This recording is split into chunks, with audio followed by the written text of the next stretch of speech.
Let's do this thing.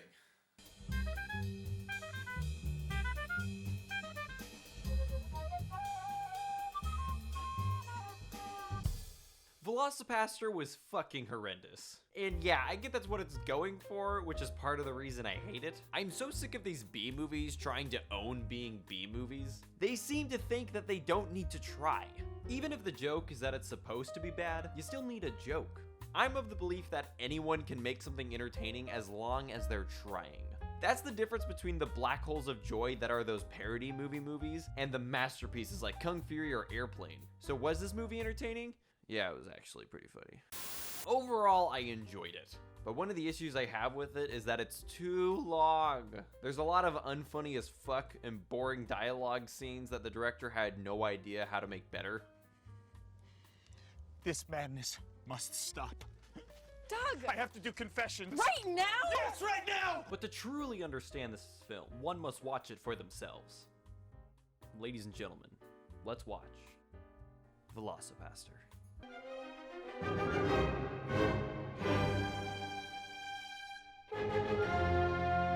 Rated X by an all-Christian jury.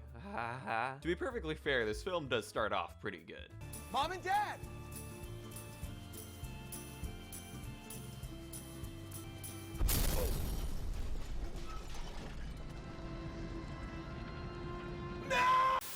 Okay, so here's the setup. You got this pastor, right? And his parents have just died.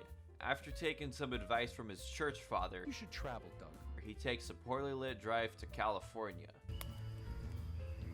China. I mean China. Notice there's a ninjas on the cover. China is east. Runs into this woman who was just shot by a ninja, again, in China, and says he must take this dino tooth. Dragon warrior. And ever since he's returned home, he's been feeling very ill. What did that Chinese say? Dragon warrior? And from there, our epic story takes off.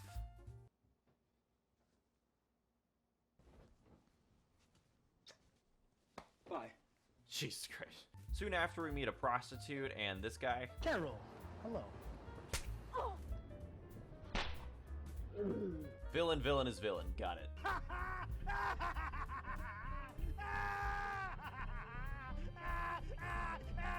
Now to this grainy as fuck scene, we see our pastor begin to dramatically transform.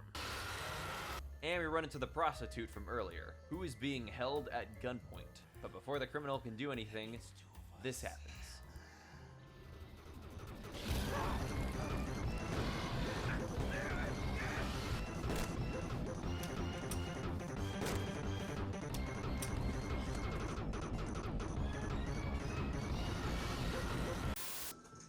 Oh, there goes his head.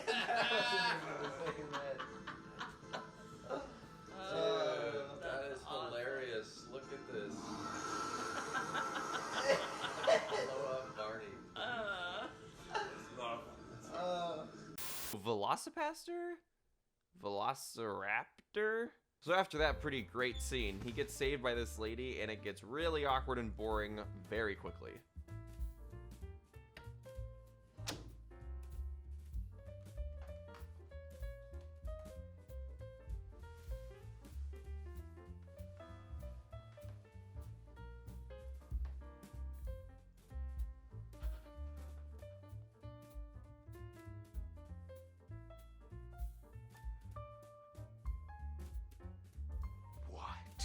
At the site of the murder, the woman tries convincing him that he should become a superhero, and it's really no different than any big budget film having an incredibly boring exposition scene. It can only really be described as lazy. Saved me! You saved me! He rejects the idea of using his powers and has to go do confession, and we run back into this guy. Oh shit, actually a couple months ago, this fucking old couple, I blew up their car. Kinda gave me a hard on, Padre. So yeah, we learned that he killed our main character's parents. I don't mean to sound insensitive, but so? Anyway, our main character kills him.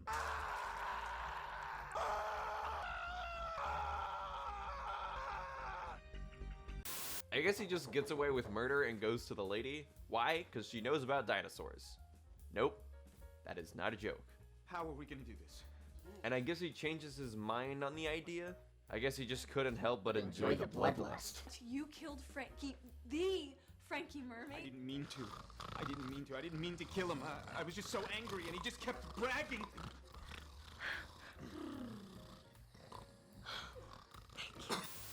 Will only hurt bad people. Only the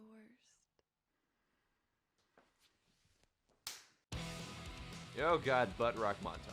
The implication here is that he's killing criminals and priesting and learning about dinosaurs for some unexplained amount of time. Would love to have seen him actually doing this, but instead we just get a montage to pad out the running time.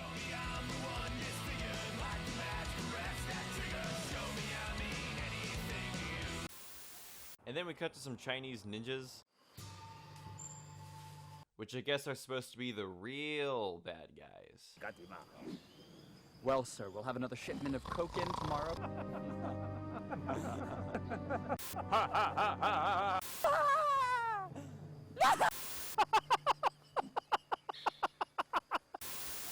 So Priest 2 sees our pastor with this woman and confronts him about it. This results in our main character confessing that he has been turning into a dinosaur, which leads to this very edgy conversation. Hallucinating that you're killing people. And thine enemies shall be vanquished with righteous and swift justice. Matthew 32:6. I can rid the world of this scum with my bare hands. Don't you see? For this, he locks him in his room like a little boy. Wait, Father Stewart! God damn it! I hate being grounded. Eventually, he's taken to... Oh my god, it's the Armored Skeptic. Correct. It's the correct bell. So this guy can perform an exorcism on our main character. There's a practicing exorcist, though his methods are sometimes suspect. He's got pointy ears. I didn't notice that the first time. I guess this guy gets bored and starts having a daydream. This whole part is pretty awful except for one thing.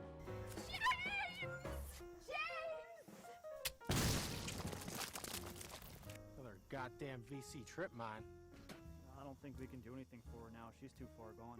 Alas, they begin the exorcism, and it goes just great. Hungry!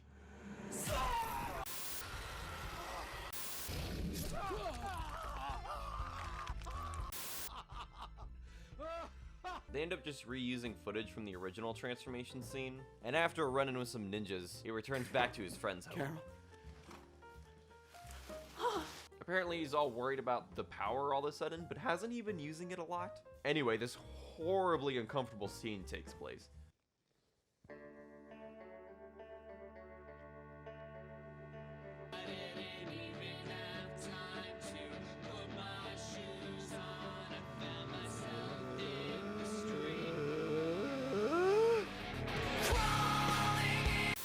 It looks like the fucking Panic Switch video.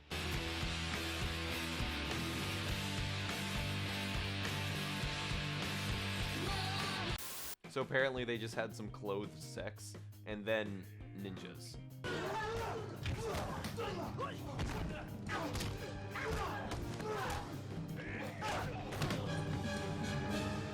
What was that pose? Hey man, how's it going? So this bad guy explains his plan to this guy who's apparently alive, and he just gets killed anyway.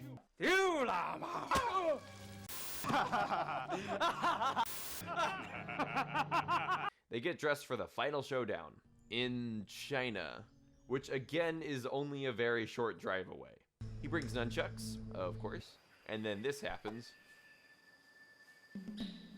Remember me now? Brother! Yeah, whatever.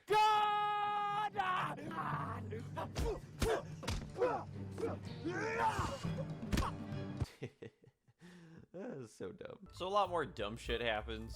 This guy's brother ends up dying. And our main character's girlfriend gets hit by a sword. And from his rage, he transforms. And it's honestly even funnier in the daytime.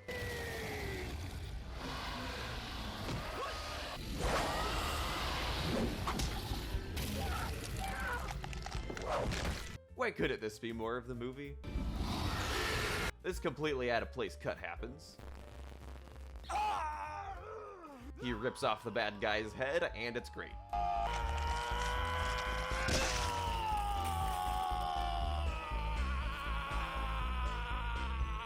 So the day is saved. His girlfriend ends up being alright, and he starts his new life as a dinosaur superhero to just some excellent music. It's mostly just lazy and very boring, with few and far between spikes of hilariousness. I think a fan edit is very much needed, or just not to be made in the first place. 3 out of 10. It's very bad, but funny. Sometimes. The nicest thing I can say about it is that it was objectively better than the Mulan remake. Whew, glad that's over. That's all well and good.